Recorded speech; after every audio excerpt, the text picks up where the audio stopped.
No sé qué había pasado. Ahora sí, profe. Perfecto.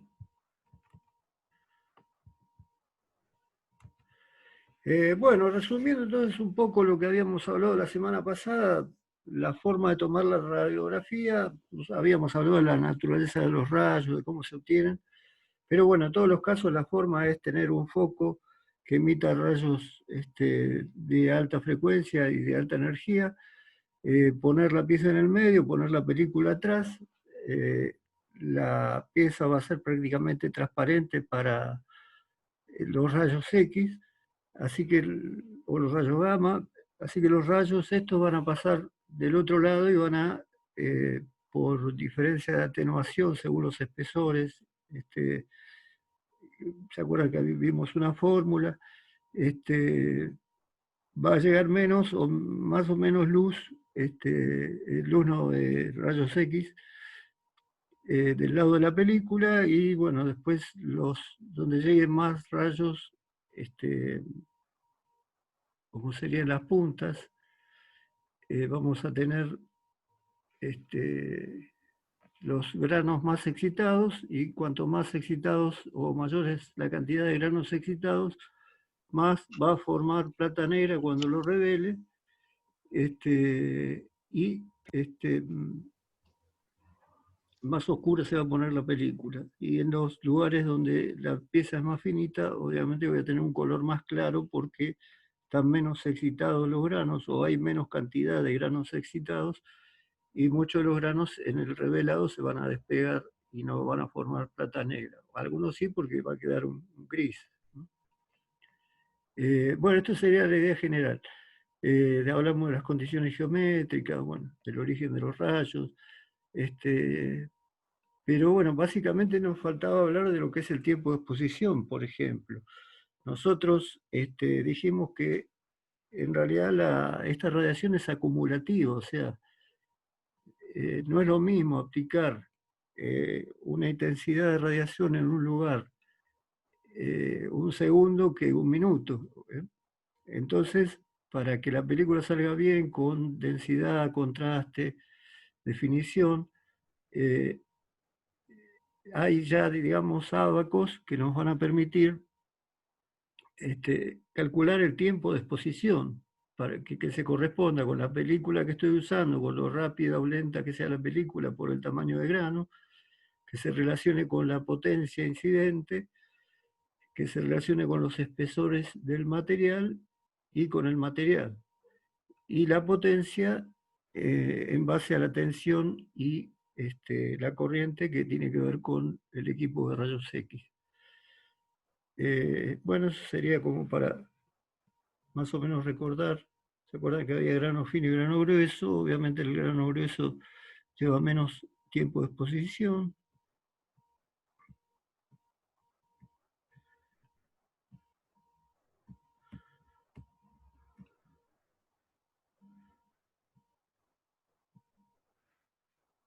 Esto lo habíamos visto.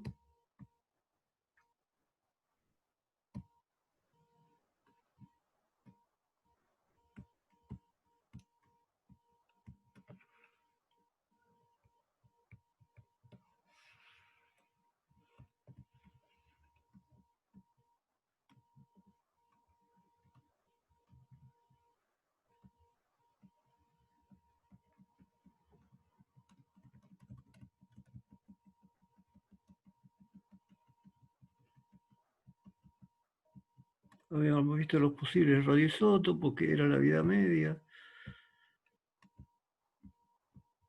Eso sería para el caso de rayos gamma, ¿no?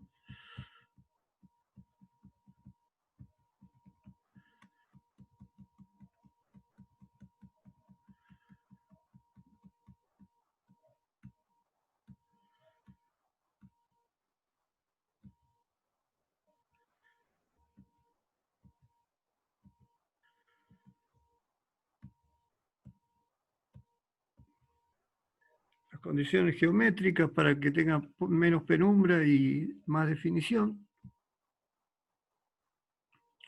Estos serían todos los factores geométricos que están descritos. Lo que eran las pantallas intensificadoras, y lo que faltaría sería ver cómo a través de ábacos yo voy a obtener el tiempo de exposición. Acuérdense que esto es función del material, es función del espesor del material, es función de la potencia que pongo en juego, por lo tanto tiene que ver con los kilovolt que representa cada recta de estas oblicuas, y de los miliamperes por segundo, o sea, corriente por tiempo, que yo le voy a aplicar. O sea, depende de las dos variables eléctricas, que es lo que le va a dar la intensidad al rayo, depende de la película, depende del material, depende del espesor.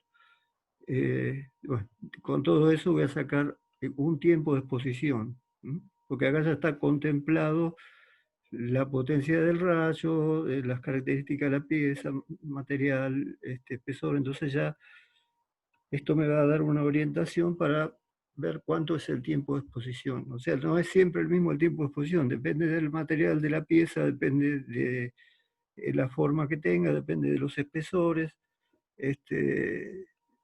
Entonces, digamos, cada caso es diferente, cada caso me puede dar un valor de tiempo de exposición diferente. Que la clave es ponerle el tiempo de exposición correcto. Esto lo habíamos visto. Lo que les voy a mostrar es los defectos que se pueden ver en soldadura. Fíjense, esta es una soldadura donde lo que nos está mostrando es falta de penetración. O sea, en una chapa gruesa la soldadura es, como algunas veces habíamos visto, tiene un bisel, digamos, tiene una V, ¿no? Cada chapa tiene un plano a cierto ángulo,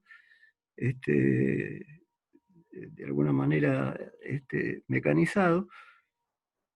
Se juntan las dos V en el lugar que se van a unir y se va haciendo la unión soldada que va a dar origen al cordón. Bueno, o sea que yo tengo una V formada por planos inclinados del material de arriba y del material de abajo. Acá lo que nos está mostrando es un caso de falta de penetración, o sea, esa V no llegó a rellenar con material la raíz, o sea, la parte de abajo de los biseles. Por lo tanto se va a ver una raya a lo largo del cordón. Fíjense, ya que estamos, que acá se ve el indicador de calidad de imagen que hablamos que era, de que no se ven todas las rayitas, pongámosle que esto iniciaría por acá, puedo decir que veo esta y esta. Bueno, después habría que ver sobre la plaquita qué diámetro representa, y eso me daría la calidad de la imagen, o sea, qué porcentaje del espesor es viable ver. Entonces, bueno, este es un típico caso de falta de penetración. O sea, en la B, donde estoy soldando, que estoy rellenando con soldadura, con arco,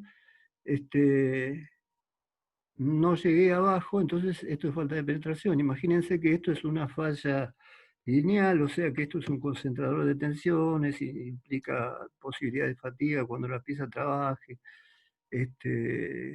o que directamente las tensiones por, eh, por intensificación de tensiones se haga, o por concentración de tensiones se haga muy alta y también la pueda llegar a romper, o una sobrecarga si es un elemento a presión, una sobrecarga de presión. Digamos, esta soldadura está mal, en realidad habría que cortar y hacerla de vuelta, digamos, porque tiene una falla evidente. Igualmente hay un criterio de aceptación, pero digamos, en este caso que por ejemplo se ve que toda la soldadura tiene falta de penetración, no creo que ninguna norma lo tome como válido. Alguna norma dice que si hasta, que se pongámosle 2 milímetros de falta de penetración y se repite 5 veces en 80 centímetros, por ahí puede ser válido. Pero si es así continuo, evidentemente está todo mal soldado. Eso sería una fisura longitudinal. Esto es lo que se llama fisuración caliente, que se produce sobre todo en los inoxidables. Acá también a la derecha se ve el indicador de calidad de imagen. Y acá, bueno, la soldadura se ve perfecta, pero tiene una fisura longitudinal. Esto se da por contracción del material cuando se solidifica, y ahí me aparece una típica fisura, digamos. Eso sería una fisura clásica, ¿no? La fisura acá en este caso estaría del lado de arriba. Esta la podría ver hasta con tintas penetrantes.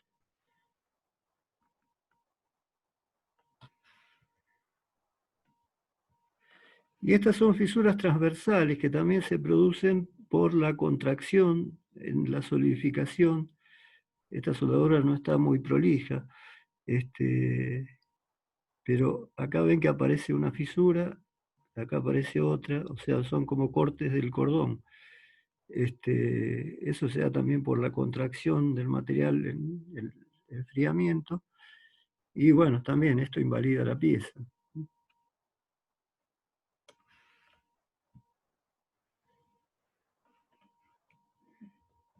Bueno, porosidades. Esto puede ser por varios factores, pero todo lo que es porosidad tiene que ver sobre todo con que cuando estoy soldando con el arco, de alguna manera se está metiendo algún tipo de gas o humedad, si es electrodo del electrodo, si es una soldadura semiautomática del alambre, pero generalmente algún gas o agua directamente, humedad, mientras se está solidificando, está tratando de escapar, pero no llega a escapar y deja porosidad adentro. Esto sería típico si uso un electrodo que estaba húmedo, me sale todo mal, pasa esto justamente. Son porosidades, obviamente también son factores para descartar la pieza.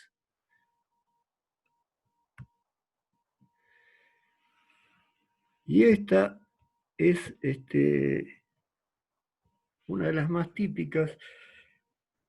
Corresponde a una soldadura de varias pasadas, o sea, esa B que nosotros tenemos de donde vamos a hacer la soldadura, formada por las dos partes que se unen, este, es muy grande, el espesor de la placa es muy grande, por lo tanto no alcanza con una sola pasada, necesito hacer una pasada de raíz, unirlas, alinear todo bien y después darle más pasadas y ir rellenando. Puede por ahí tener 5 pasadas, 7, 3 pasadas es muy común. Entonces, ¿cuál es el problema? Cuando yo tengo varias pasadas, eh, cada una deja escoria, sobre todo si trabajamos con electrodos. Entonces, yo lo que tengo que hacer es limpiar bien la escoria. Si la limpio con un martillito, si fuera de una sola pasada, está bien, pero si yo voy a soldar arriba y le voy a dar más pasadas, la escoria tengo que eliminarla totalmente, porque si no, va a pasar esto, van a aparecer líneas de escoria que, digamos, quedan en la cabeza de la primera pasada, porque quedaron ahí como esta parte es curva del cordón, quedó ahí, es medio difícil de sacar, queda escoria y después cuando le pego las pasadas de arriba, esa escoria queda adentro como una inclusión y también son defectos lineales, son peligrosísimos, o sea, esta pieza no sería aceptable. Para solucionar esto, lo que se suele hacer es directamente con una moladora, levantar la escoria, cepillar, digamos, limpiar bien. Seguramente me voy a comer un poco del material de la primera pasada, pero bueno, no importa, es preferible comerse un poco del material soldado que yo aporté, para de alguna manera garantizarme que con ese amolado voy a sacar toda la escoria y no va a quedar ningún resto de escoria ahí, porque después va a ser, digamos, una discontinuidad dentro de la soldadura. Bueno, lo que faltaría, que no está en este grupo, pero les explico más o menos. Imagínense estas estas porosidades, que de alguna manera son cavidades, que en lugar de quedar, digamos, retenidas como burbujas, mientras se está solidificando el material, quieran salir al exterior. Entonces dejan una especie de túnel, digamos. Es como si hubiera habido un gusano que estuvo comiendo el material. Eso es porque las burbujitas, de alguna manera, recorrieron un camino, intentaron salir para arriba, mientras se estaba solidificando, finalmente quedaron adentro, pero dejaron marcado también el camino que hicieron con el material todavía en estado casi líquido, que hicieron para tratar de salir, digamos, los gases, la humedad, todo eso tiende a salir a la superficie. Lo lógico sería que todo lo que pueda llegar a ver salga, tenga tiempo de salir, pero a veces no alcanza a salir, entonces nos quedan cavidades, se llaman, no porosidades como en este caso, son cavidades de gas. ¿eh? Los gases que hayan quedado adentro que dibujan un camino. Por ahí esto puede estar el cordón lleno de rayitas que serían los caminitos que hizo la burbuja tratando de salir, pero quedó retenida. Eso, digamos, también es un defecto de soldadura clásico. Disculpe, le hago una consulta, profesor. Sí, Para evitar esto es el calentamiento, ¿no? De la pieza, lo que se hace.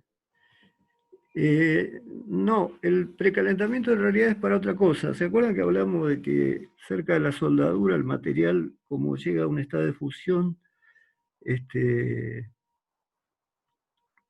y después se enfría, sufre una especie de templado que lo vuelve duro, pero muy frágil? El precalentamiento es justamente para evitar eso. O sea, si yo antes de hacer la soldadura precaliento la chapa con un soplete de gas, o sea, ahí sin arco, ¿no? Ahí con un soplete nomás, precaliento, la temperatura de precalentamiento se calcula, digamos, tiene que ser todo muy exacto.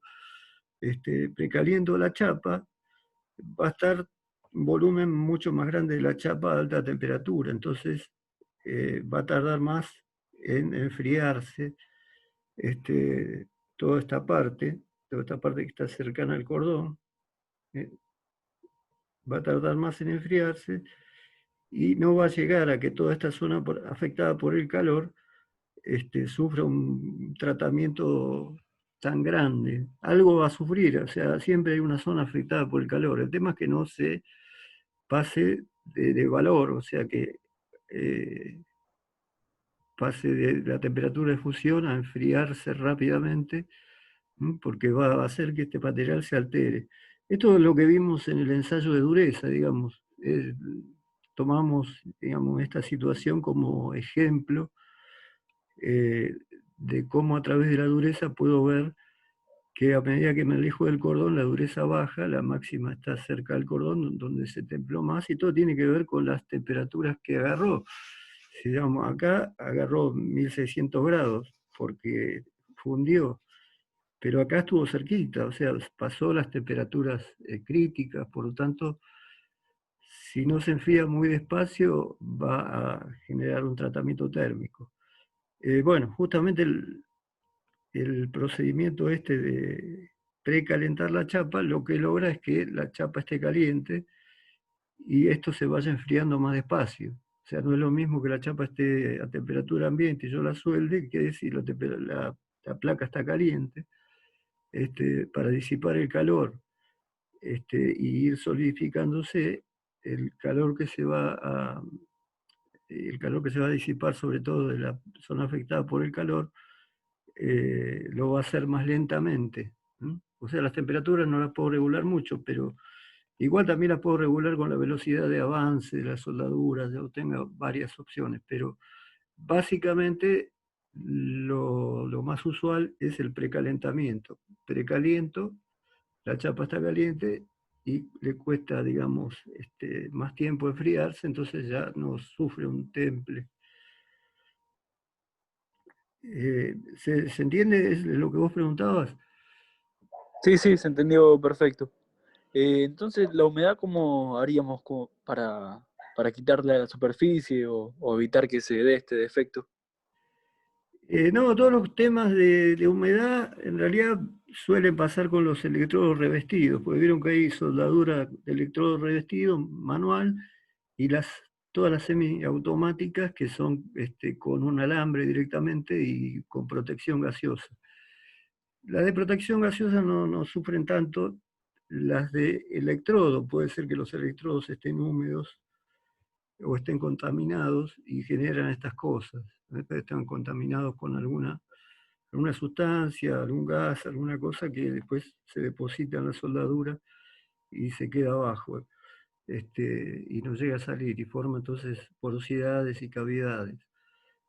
Pero digamos es mucho más normal en lo que es soldadura manual, el electrodo revestido, porque justamente el electrodo puede absorber humedad, puede absorber algún gas.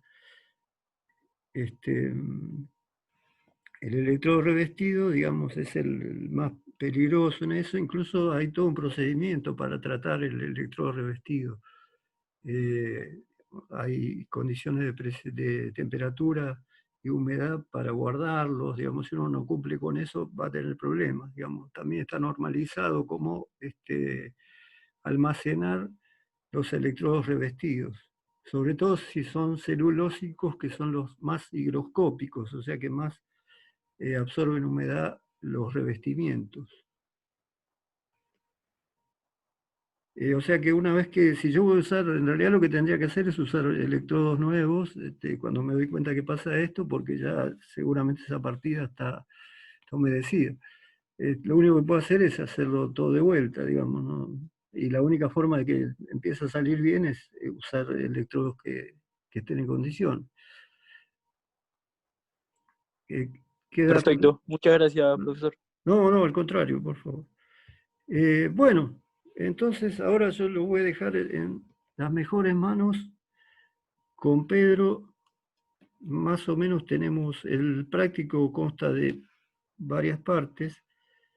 Eh, una parte es justamente el identificar defectos de soldadura. Este es el defecto que más les sirve a ustedes ver la imagen, porque cualquier fisura tendría más o menos esta forma. O sea, si esto no fuera una soldadura y fuera una fisura por otra causa, ya reconocerían que tiene la misma forma, digamos. Ya esto sería como esto es una fisura en una soldadura, pero la fisura en cualquier pieza se presenta de esta forma, ¿no? Tiene esta formita, es lineal, media oscilante. Así que bueno, todo esto de los defectos es una parte, es un punto del práctico, y después el resto del práctico es casi en su totalidad la aplicación de esto, ¿eh? Con valores, digamos, calculando todo, con rayos X y con rayos gamma, que también la forma es distinta porque la intensidad de radiación es constante para el radioisótopo y no se puede variar eléctricamente como en el rayo X. Este, pero bueno, ustedes van a ver y van a hacer el práctico describiendo un poco el tipo de soldaduras que se pueden, de defectos que se pueden encontrar, sobre todo en soldadura, que es donde más aparecen, y los ejercicios sobre tiempo de exposición. De paso les va a servir bien para, digamos, entender qué variables hacen que el tiempo de exposición sea mayor o menor y por qué. ¿Qué variables intervienen y qué variables hacen que el tiempo tenga que ser más alto o más bajo? ¿Y por qué hay un tiempo de exposición? Bueno, buenísimo. Eh, Entonces repetimos. Sí, vos me pasás el host, así les comparto. sí, Y vos bueno, le vas detallando los puntos del práctico. sí, vamos viendo todo en orden, así pueden ir viendo cómo se resuelve. Por si no estaban, entonces, la clase que viene, recuerden, hacemos las consultas que tengan. Igual este práctico es simple, digamos, no tiene nada muy, muy complejo, así que supongo que lo van a poder hacer directamente. Y bueno, y en 15 días, o sea, en 2 semanas, perdón, tienen la fecha de entrega. A ver si podemos compartir.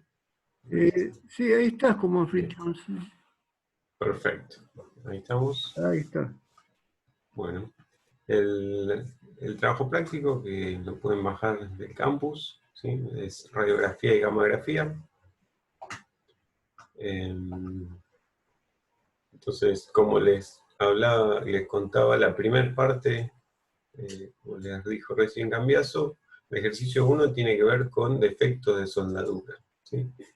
La idea es que busquen en internet o tomen figuras de las que les fue mostrando Adrián y relaten los defectos que podemos encontrar en una soldadura, ¿sí? Entonces, escriban porosidad, rechupe, fisura, falta de penetración, todo y cómo se vería. Hagan una descripción, un relato de todo lo que ven, digamos, porque es bastante importante que tengan en claro cómo se identifican todos estos defectos. Bien, que esto, desgraciadamente este año no lo pudimos hacer, pero teníamos un montón de patrones sacados que eran para entrenar a profesionales, y bueno, y ustedes podían manipular y ahí estaban marcando eh, cada uno de los errores que había. Entonces vamos directamente al punto 2. Punto 2 nos pide hacer una radiografía. Se está dando el kilovoltaje que vamos a utilizar. Recuerden que ustedes setean estos parámetros en el equipo de medición, pero acá como consigna ya los está fijando, y está diciendo que utilicemos un film Structuris D4 para una pieza de aluminio que posee 2 espesores diferentes. Como el profesor ya les contó, el film, ¿sí? Esos granitos de haluro de plata que están en la celuloide,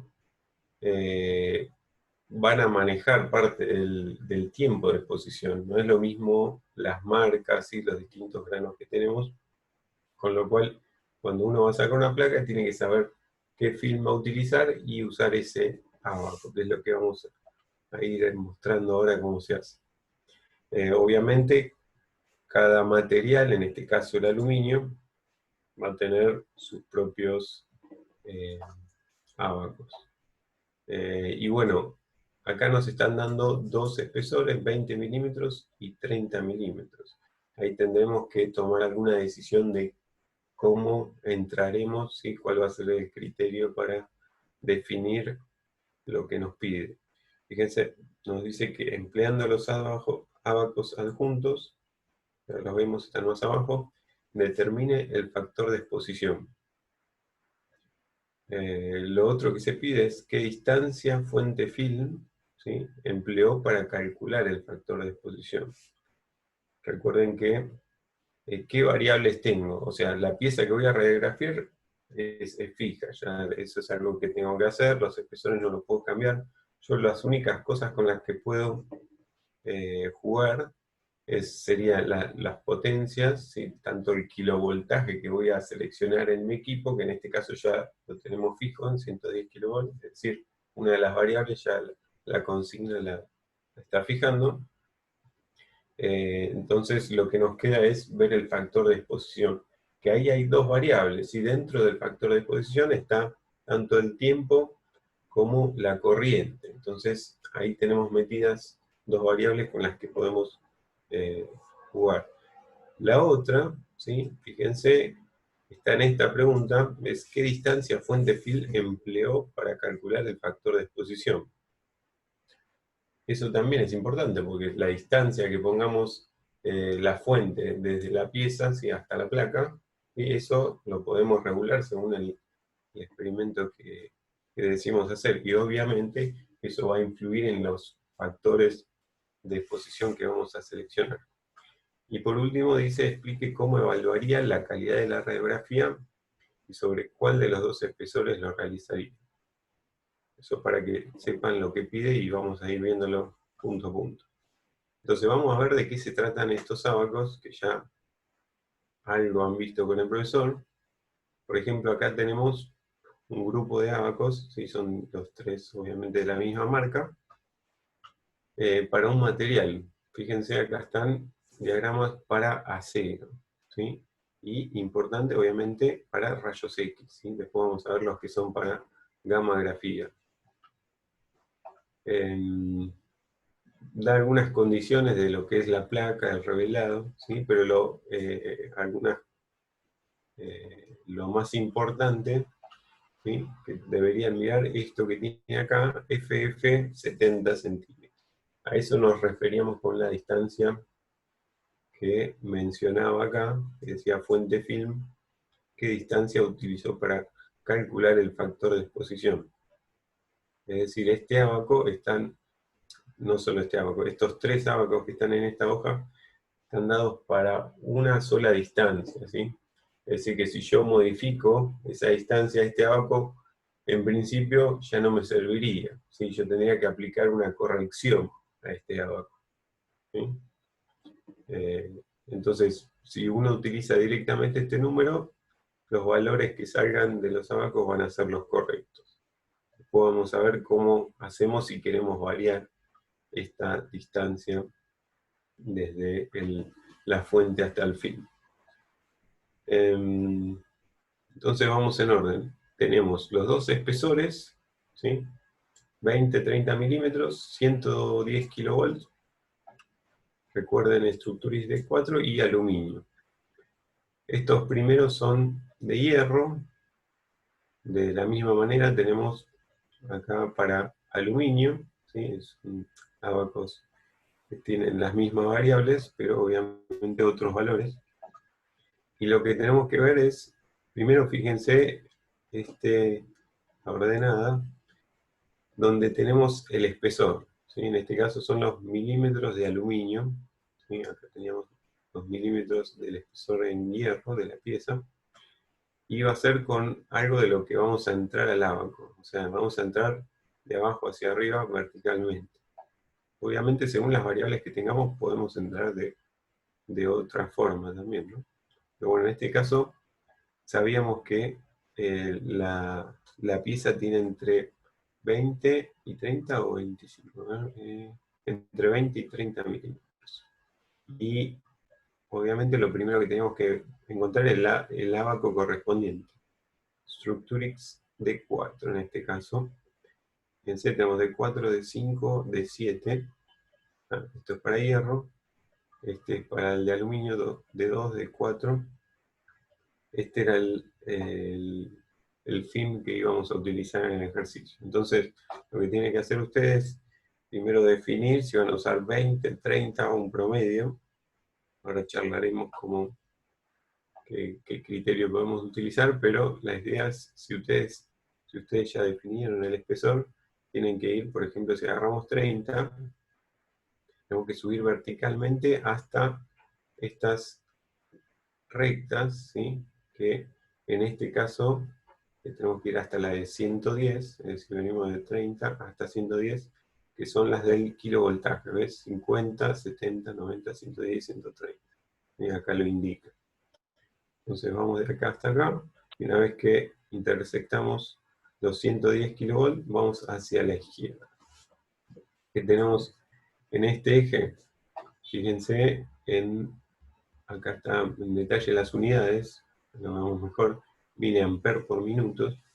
Esto es lo que nos está pidiendo la primera consigna, ¿sí? El factor de exposición, que dijimos que estaba compuesto por la corriente y el tiempo, ¿sí? Por eso las unidades. Entonces, el valor que salga directamente en este eje va a ser ese factor de exposición que le estamos pidiendo, y ustedes en base a eso pueden definir el tiempo, ¿sí? En minutos, y despejar los miliamperes o viceversa, ¿sí? Pero las dos variables en este caso están combinadas. Bien. ¿Qué más? También todos los equipos, digamos, no tienen los mismos rangos, con lo cual no es que cualquier abaco de punta a punta lo van a poder cumplir con todos los equipos, ¿sí? Entonces por eso también uno puede trabajar, digamos, con los valores que dispone. Bien, entonces esto estaría, factor de exposición estado, fuente film. En este caso, como vamos a hacer el caso más simple, ¿sí? La distancia que utilizamos es la del abaco, ¿sí? Que ya le dijimos que está en la parte superior, está detallada. Esa sería la que utilizaron para calcular este factor de exposición. Y por último, explique cómo evaluaría la calidad de la radiografía y sobre cuál de los dos espesores lo realizaría. Bueno, esto creo que ya lo han visto con el profesor. La idea, ¿sí?, de evaluar esto, como la placa una vez que está sacada, uno no sabe si lo que está viendo fue bien sacado o no, se agrega algo. Si tenemos que agregar una pieza que me indique esto. Bueno, son los indicadores de calidad de imagen. Acá, no sé si alguno ha bajado los apuntes de Monsalvo. Tenemos algunos grafiquitos. Acá tenía algunas fotos. A ver si tenemos por acá. Para que vean cómo son. A ver. Bien.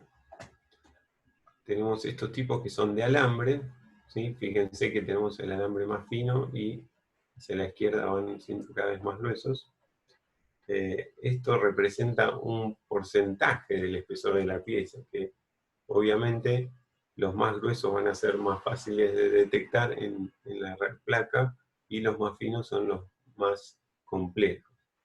Si uno pone este indicador sobre la pieza y ve la totalidad de los alambres, de los distintos espesores, es porque hasta este espesor más finito, esa pequeña porcentaje de diferencia entre mi pieza, es porque lo puedo detectar bien.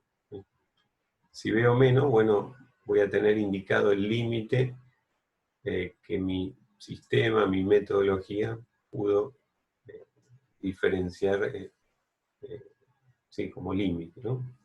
Y de ahí hacia abajo, esos defectos no los podría encontrar o diferenciar. Este es muy común, el de alambres. Después hay otros que vienen, que son como escalones, y otros tienen esta disposición, pero también son distintos espesores que van a representar con un cierto espesor del mismo material que estoy sacando. Si es aluminio, también uso indicadores de aluminio o de acero, lo que sea, pero uso el mismo material para que sea representativo. En la consigna preguntamos ¿dónde lo vamos a ubicar? Obviamente, bueno, acá la consigna no muestra una pieza, simplemente nos da dos espesores. A ver si tenemos algunos ejemplos acá. Por ejemplo, acá tenemos una pieza con dos espesores. Uno puede pensar la geometría que quiera mientras tengamos dos espesores. Lo importante sería ubicarlo en la condición, o sea, en el lugar, ¿sí?, de toda esa superficie que voy a sacar en la pieza, en el lugar más desfavorable.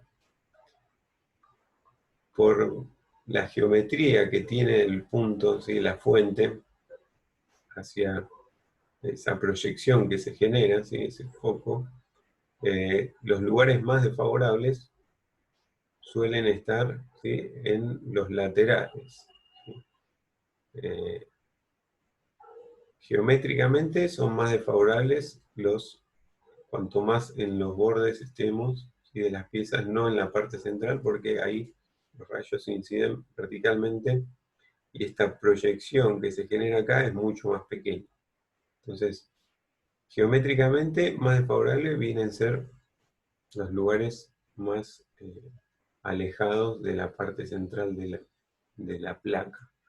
Y después, según los espesores que tengamos, también obviamente tenemos que ver para qué espesores elegimos las condiciones de esa placa que estamos haciendo. Entonces, en este caso, ¿sí? Si eligiéramos este espesor de 30 milímetros y esto de 20, ¿sí? La condición, el punto más desfavorable sería por aquí. Entonces, el indicador de calidad de imagen deberíamos ubicarlo en esta zona. Bien. En la zona más fina, obviamente acá podríamos hacer a la inversa, poner la zona fina acá, una pieza que tenga 20 milímetros acá y 30 en esta zona. Entonces ahí tendríamos que ver si lo más comprometido es el espesor de 30 milímetros, ¿sí? Y si queremos evaluar esa zona o la zona de 20 milímetros. Y geométricamente posiblemente sea peor esta, pero quizás por la absorción en esta parte gruesa, sí, no sé si me siguen, ¿eh? Eso sí tenemos en la parte de 30 acá y 20 acá. Entonces ahí sería un compromiso donde elegimos. Sobre eso lo pueden detallar o interpretar según lo que quieran hacer. Entonces volvemos al práctico, a ver qué faltaba del ejercicio 2.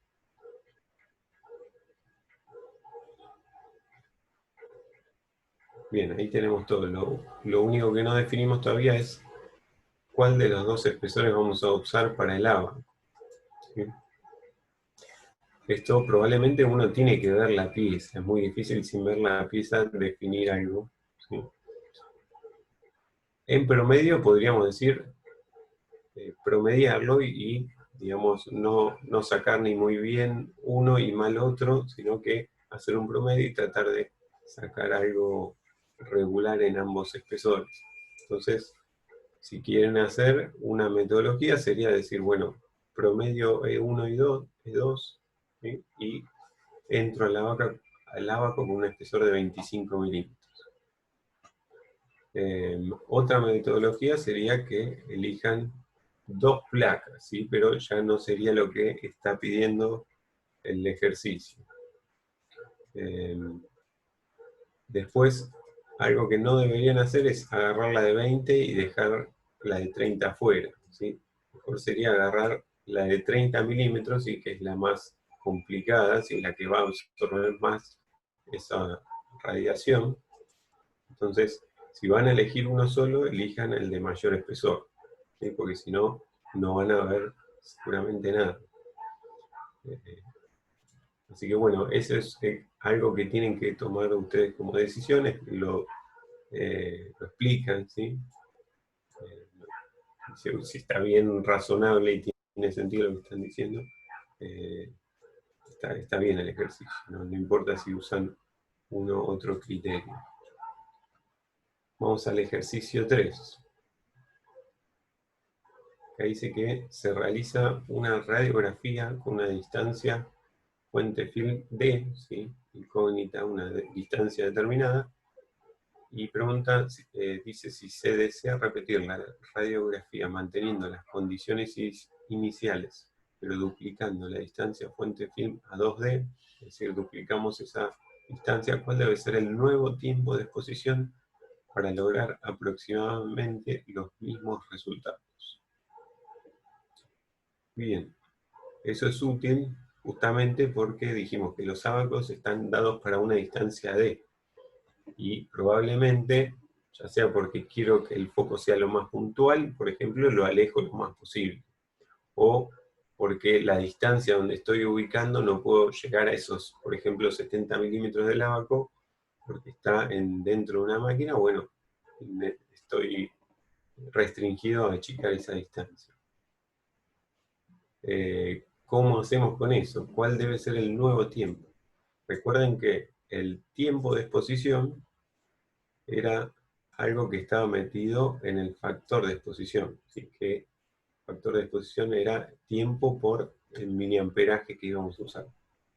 Si uno define el miliamperaje, ahí tiene el tiempo en minutos, segundos, lo que quiera. Entonces, supongamos que esta radiografía, ¿sí?, que la tomaron con una distancia D, tenía un determinado tiempo T, ¿sí? Entonces, ustedes lo primero que tienen que hacer es definir, ¿sí? Lo primero que se hizo fue un D y un T. Si quieren, le ponemos su índice D1 y T1, ¿sí? Así tomaron la primer placa. Ahora, ¿cómo procedemos cuando el D2, ¿sí?, la distancia 2 es 2 veces D1? ¿Sí? Ahora la incógnita es ese tiempo 2.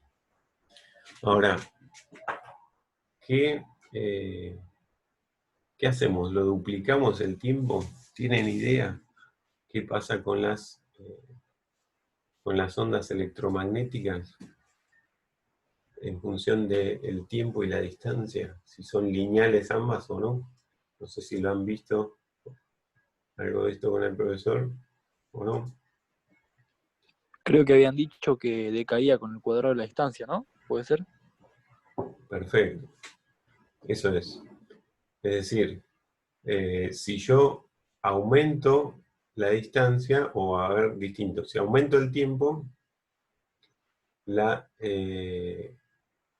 ver, en este caso estamos aumentando la distancia. El tiempo tiene que aumentar, ¿cuánto? ¿Mucho más? O sea, ¿el doble o 4 veces? ¿Cómo sería esto? Es decir, bien como dijo el compañero, el tiempo aumenta con el cuadrado de la distancia, ¿sí? Si queremos relacionar esto, ¿sí?, sería el tiempo, y lo hacemos sobre la distancia, si quieren D o X, tenemos D, ¿sí? Esto debería ser una constante. Voy a borrar lo que puse arriba. Están viendo, ¿no?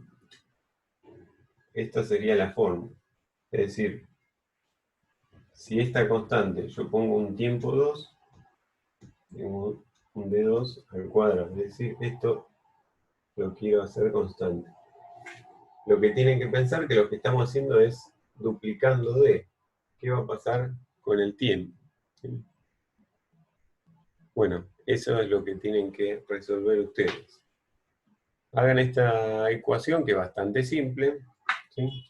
Piensen lo que pasa si duplicamos la distancia, la triplicamos y la llevamos a valores más chicos, ¿sí? Porque eso también lo solemos tomar en los exámenes, así que jueguen un poco eso como para tener en mente esa relación, pero es directamente eso.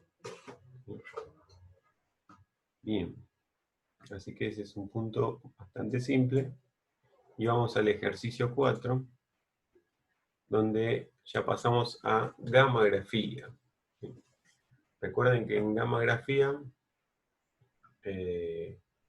tenemos una fuente, ¿sí?, que es, digamos, tiene una radiación determinada, ¿sí? Uno la compra, ¿sí?, con una determinada emisión que va decayendo con el tiempo. Eso también lo han visto en la teoría. A ver si... Acá tenemos un gráfico. ¿Sí? El decaimiento es exponencial. Acá tenemos la ley de decaimiento, que ya la han visto. También les ha comentado el profesor lo que es la vida media. ¿Sí? La vida media es cuando ese número de núcleos radiactivos, esa emisión que tenemos, cae justamente a la mitad. ¿Sí? Un medio, por ejemplo, de este valor inicial. La vida media, ¿sí?, sería ese periodo de semidesintegración. Fíjense que para ir de este valor a la mitad de ese valor, tenemos un periodo aquí abajo. Si esto cae a la mitad, es decir, la cuarta parte del inicial, tenemos el mismo periodo acá. ¿Eh? Y lo mismo, un cuarto del inicial pasa a ser un octavo, es decir, la mitad. Cada vez que cae la mitad, siempre se va repitiendo el mismo tiempo de semidesintegración. Lo quieren ver en algo más volumétrico. Acá está esta masa de 16 microgramos de estroncio en 28 años, que es el periodo de semidesintegración, pasa a ser 8 gramos. 28 años más, pasa a ser 4 gramos, y así sucesivamente, ¿sí? 4, 2 microgramos, y eso sería lo que llamamos vida media y periodo de semidesintegración. Bien, entonces estamos en este caso con una fuente de iridio 192. Y queremos radiografiar una pieza de hierro, ¿sí?, de 50 milímetros de espesor.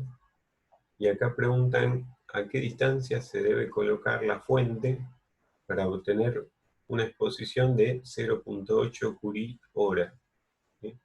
Es decir, este valor de exposición, ¿sí?, es el que nos da como lo fija el ejercicio. Uno puede entrar con distintas variables, ¿sí? Pero bueno, en este caso el factor de exposición lo está dando el ejercicio. Y nos aclara qué tipo de film vamos a usar, en este caso el D5, con una pantalla de plomo y densidad 2. Entonces, lo que tienen que hacer es ir a los abacos que están en el TP. Van a ver, por ejemplo, acá están las fuentes cobalto 60, ¿sí?, para hierro, fuente de iridio 192, también para iridio, más tenemos abajo, esto es todo. Y para cada uno, la de cobalto 60, D5, D7, misma marca, D5, D7. Entonces, el ejercicio está pidiendo este tipo de material con esta iridio 192, densidad 2 y plomo, ¿sí? Estas eran las condiciones que vamos a usar para el film. ¿Qué más era? A ver.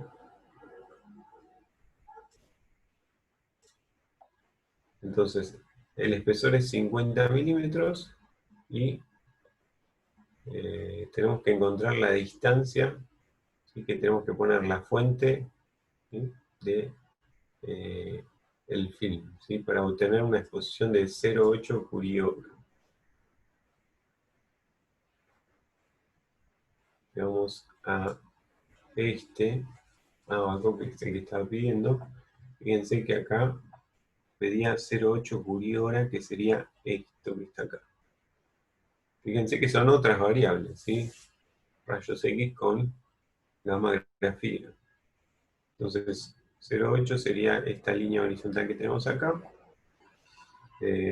Pedía para una pieza de 50 milímetros, acá está en centímetros, o sea que 50 milímetros sería esta línea vertical.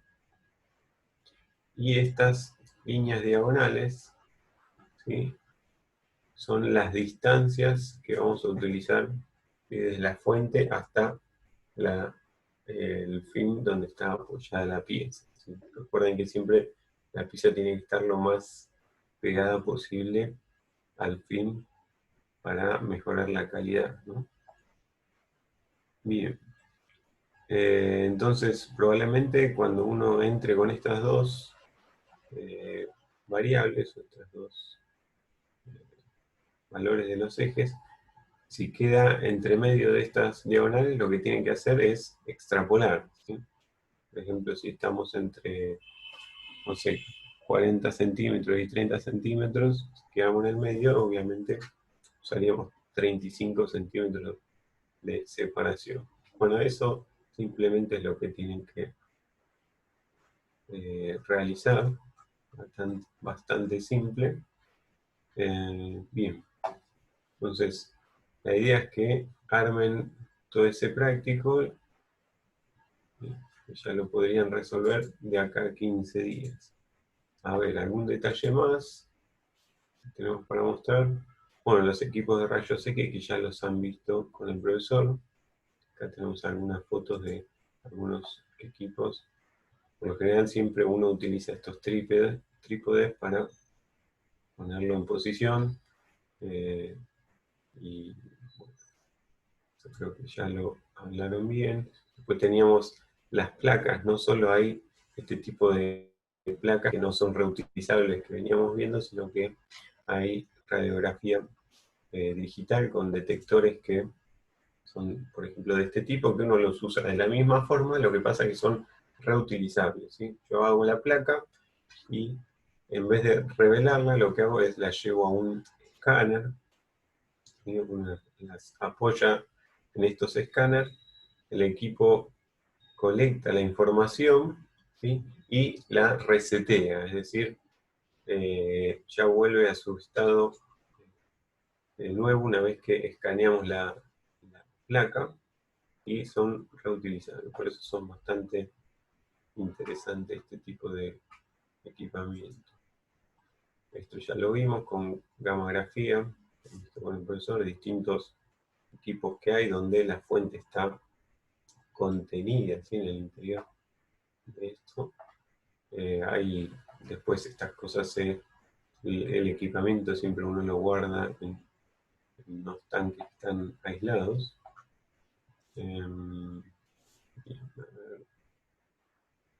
Estas cosas ya las hemos visto. Bueno. Bien, a ver, preguntas. Si tienen alguna pregunta para realizar el TP, no hace falta que entreguen con todos los ábacos. ¿Sí? Simplemente si usan algún ábaco determinado, córtenlo y pongan cómo entraron, ¿sí? Y los valores que sacaron para que podamos ver si tienen algún error, si es que lo usaron mal o algo pasó, digamos, para poder ver si está por lo menos conceptualmente bien sacado. ¿Qué más podemos mencionar de los ábacos?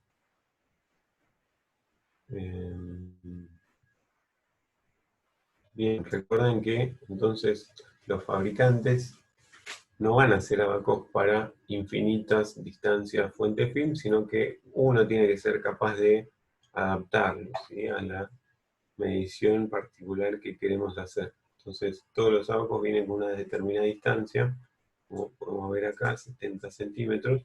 Quizás se encuentren algunos para otra distancia, pero la idea es que una vez que despejan el factor de exposición, sacan el tiempo, ¿sí? Si la distancia no es esa, deberían aplicar la formulita que vimos recién para modificarlo ese tiempo, ¿sí? Pero bueno, las variables después que tenemos para jugar, por ejemplo, en rayos X son varias porque podemos cambiar el kilovoltaje o el miliamperaje, ¿sí? Y bueno, y después el tiempo que queda sujeto a eso. No tenemos tantas variables cuando vamos a gammagrafía, pero tenemos siempre esa posibilidad de distanciar la pieza o, bueno, esto no, esto por lo general, los Curie hora es algo que también lo tenemos por la fuente que estamos utilizando, ¿no? Eso tenemos que saber qué emisión tienen las fuentes también. Bueno, entonces hasta aquí podrían resolver el trabajo práctico, ¿sí? Recuerden que los grupos son como los que ya teníamos de antes. Vamos a compartir. Y bueno, entonces esperamos de acá como máximo en 2 semanas para que entreguen estos TPs. Recuerden, no tienen que ser individuales, ¿sí? Tienen que ser obligatoriamente en grupo. Por eso revísenlos todos entre ustedes para que no haya desaprobados. Bueno, si no hay más preguntas, digamos, acá terminamos la clase. Como vieron, es una práctica bastante rápida, si entendemos lo básico. El apunte vamos a ver acá, de Monsalvo también lo pueden bajar, está cargado en el campus. Ese es un apunte bastante corto, así que lo van a poder leer sin problema. Es un buen repaso de lo que les estuvo dando Adrián, pero es más corto de toda la teoría que lo que estuvieron viendo. Pero bueno, tiene algunos gráficos que por ahí les sirve para entender mejor la teoría. Bueno, no sé Adrián si está ahí, pero si no, podemos ya dejar acá la teoría para poder arrancar un tema nuevo, la clase que viene. No sé Adrián si quisieras agregar algo más sobre lo que Sí, estamos... no, yo creo que Sí, con esto, bien, bien, bien. Bueno, yo creo que con esto por hoy estamos bien, digamos, bueno, les queda pendiente los prácticos, los dos anteriores, 15 días para este, la semana que viene nos preguntan cualquier cosa sobre este que necesiten.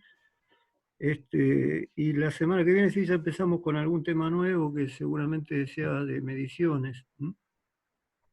perfecto. De ensayos no destructivos nos está quedando ultrasonido, que es complejo, o más o menos complejo como este, y corrientes parásitas, y después, bueno, varios de mediciones. Bien, bien. Y no duden en preguntar, porque veo que acá hay muchas menos preguntas que en las clases normales, con lo cual se hace mucho más rápido, porque uno pasa más a teoría rápido y quizás estamos avanzando en algunas cosas muy rápido, pero siéntanse libres, digamos, de parar la clase cuando quieran, ¿no? Bueno, entonces por mi parte, Adrián, estaría... bien. Bueno, entonces, buenas noches y nos Pedro, vemos. antes Sí, de a terminar ver. la clase, te pregunto a ver si recibiste Ujú. trabajo práctico grupo 6. Te mandé yo el mail, Eduardo Busich. Sí, Como todavía no para estar les... tranquilo que te llegó, ¿viste? Bueno, ahora les voy a enviar la respuesta a todos los grupos, así que de acá a media hora, si no lo reciben es porque no me llegó, pero les voy a enviar la contestación a todos los grupos, todavía no le contesté a ninguno, lo recibí, Bueno, así que ahora les hago esa respuesta a todos, para que se queden tranquilos. listo, Bueno, gracias. de nada. Buen fin de semana. Bueno, hasta luego. Buen fin de semana. Buen Gracias, fin de semana. Buen fin de Bueno, buen fin de hasta semana luego, para Adrián. todos. Chao, Nos profe, buenas vemos. noches. Chau, chau.